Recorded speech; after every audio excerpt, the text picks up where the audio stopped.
Terima kasih Anda masih setia bersama kami di Net Jawa Tengah. Berawal dari rasa kepedulian terhadap lingkungan sekitar, seorang ibu rumah tangga menggerakkan masyarakat untuk mengolah limbah rumah tangga. Caranya dengan membuat bank sampah. Berbekal ide kreatifnya, Ibu Ika Yuda membuat kemasan plastik yang tak bernilai jual disulap menjadi kreasi barang dengan harga jual tinggi. Berikut informasinya.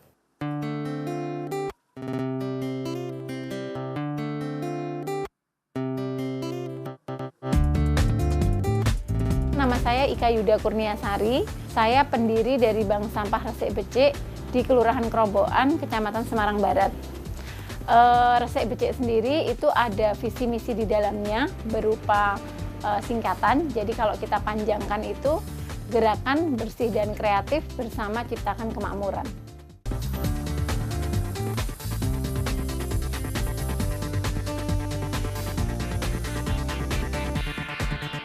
Sebenarnya hanya berawal dari keprihatinan sih Mbak ya, karena alih kondisi lingkungan ya, jadi orang buang sampah juga masih sembarangan, kemudian kita lihat sampah itu jenisnya yang terbanyak itu kan plastik ya, anorganik itu tidak terselesaikan juga seperti itu. Akhirnya kita mencoba berbuat sesuatu dengan mendirikan bank sampah.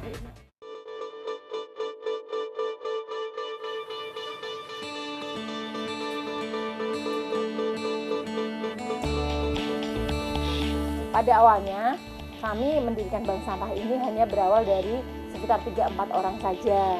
Kemudian kami menemui petinggi kelurahan untuk memberikan restunya terhadap apa yang kami kerjakan.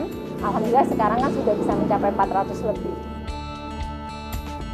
Konsepnya sebenarnya hanya kita buat sederhana saja ya. Jadi masyarakat tahu bahwa kita ada, kemudian mereka bisa setor sampahnya dari mungkin rumah tangga ya, artinya tidak harus sampah yang seperti apa gitu, yang mudah bisa didapat di rumahnya juga. Kemudian dia setor ke sini, kami catat, kami timbang gitu. Kemudian pada waktu tertentu bisa dicairkan berupa tabungan ya, jadi awalnya tabungan bisa dicairkan berupa uang. Memang pada awalnya ya, itu orang setor itu masih bingung sebenarnya yang bisa diterima bank sampah itu seperti apa.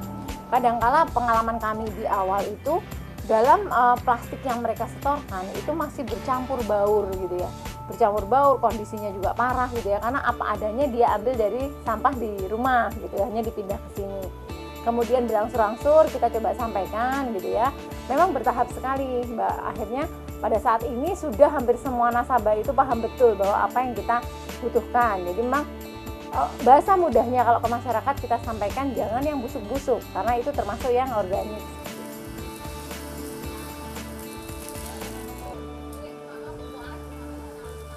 Kenapa saya memilih sampah anorganik? Karena waktu itu saya berpikir pengelola terkait sampah organik itu sudah cukup banyak. Dan dari PKK pun secara resmi itu diajarkan teknik composting dan sebagainya itu sudah pada tahu. Tapi untuk anorganik tidak banyak yang pegang, tidak banyak yang kelola gitu. Padahal secara kenyataannya di tempat sampah kita itu yang terbanyak itu sebenarnya adalah sampah anorganik dan dia yang selalu membuat masalah. Jadi masalah-masalah yang kadang-kala timbul di antara nasabah dengan kami pihak bank sampah itu biasanya lebih kepada pencatatan. Tabungan sampah nasabah per bulan itu tergantung dari aktivitas mereka kan untuk menyetorkan sampahnya, apakah rajin, apakah dikumpulkan dulu agak lama. Nah, kisarannya memang berkisar antara mungkin hanya kisaran di bawah 5.000 ada untuk anak-anak kecil itu karena mereka bawanya hanya sekedar apa begitu. Kemudian ada yang niat banget seperti ibu rumah tangga yang memang dia niat sekali, kadang-kala bahkan mengumpulkan dari warga sekitarnya sekalian begitu dia bawakan ke sini itu bisa sebulannya bisa 30.000, bahkan untuk nilai-nilai sampah yang cukup tinggi bisa dalam 1 bulan dia 50.000 atau sampai 100.000 ada.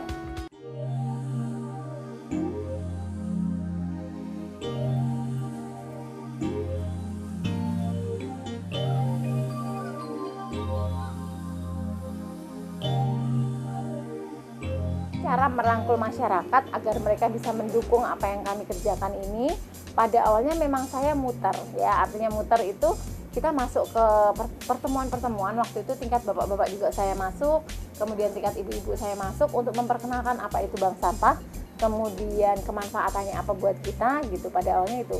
Tapi memang perkembangan saya rasakan memang harus terus ya, artinya masyarakat itu memang tidak bisa diajak hanya dengan sebentar terus mereka berjalan gitu. Harus ada penyuluhan yang terus menerus termasuk pelatihan. Jadi kita bukalah pelatihan, siapapun yang mau belajar bisa ke sini.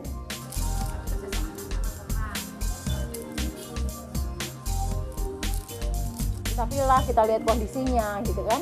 Nah, untuk yang memang bisa untuk kita lempar ke pengepul kembali, kerjasama dengan pihak ketiga istilahnya. Terus ada juga yang memang mereka tidak terima. Contohnya paling gampang itu kemasan ya, kemasan bungkus apapun itu memang para pengepul tidak pakai ya, artinya mereka tidak membutuhkan itu. Itu yang kemudian kita kreasikan. Jadi prosesnya kemudian kita cuci ya, kita jemur gitu sampai kering, kita yakinkan itu sudah kondisi bersih lah seperti itu. Baru kemudian proses selanjutnya ada yang dicacah, ada yang dirajut, ada yang dijahit seperti itu.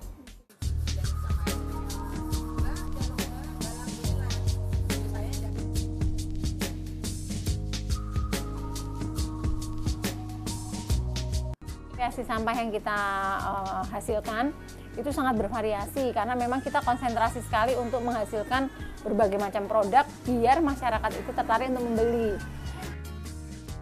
Banyak ya Mbak manfaatnya ya, selain mengurangi itu ya biasanya sampah kita buang ya, ada yang kadang anak-anak tuh buangnya di selokan, itu kan kalau kita bisa mengumpulkan gini kan paling enggak mengurangi itu timbunan sampah yang ada di selokan gitu ya, yang biasanya malah justru menyebabkan banjir. Ini lebih bermanfaat, bisa digunakan apa istilahnya nanti bisa digunakan untuk kreasi-kreasi.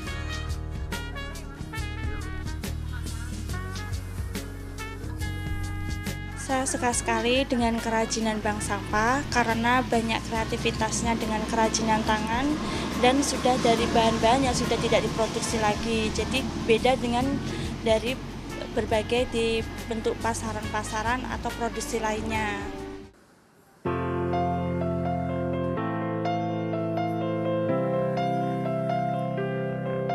Saya ingin sebenarnya nasabah sampah itu dari sisi jumlah bisa lebih banyak. Itu berarti kan semakin banyak warga yang menyetorkan sampahnya ke sini. Kemudian harapan dari sisi kualitas, pemahaman mereka pun meningkat, cara mereka pilah sampah sudah betul, dan peningkatan dari sisi penilaian atau penghargaan terhadap kreasi sampah itu juga tinggi. Sehingga otomatis karya-karya yang selama ini coba kami hasilkan itu bisa lebih diterima di masyarakat.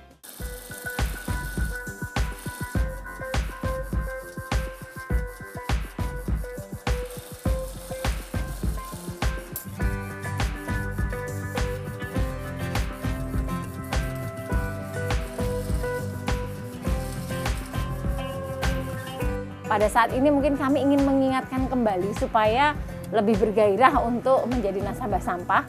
Kemudian yang kedua akan ada program yang kita luncurkan itu sedekah sampah ya. Jadi yang terdekat kita coba ajak mereka yang mungkin tidak terlalu peduli sampahnya mau buat apa dan dihargai berapa seperti itu. Untuk mereka yang sudah mampu, mereka mungkin tidak mengejar seperti yang kalangan tertentu kan masih senang dengan mendapat segini dari setoran sampahnya. Nah, untuk mereka yang sudah mapan, sudah mampu itu, kita kejar untuk sampahnya yang dari rumah tangga itu bisa untuk sedekah sampah.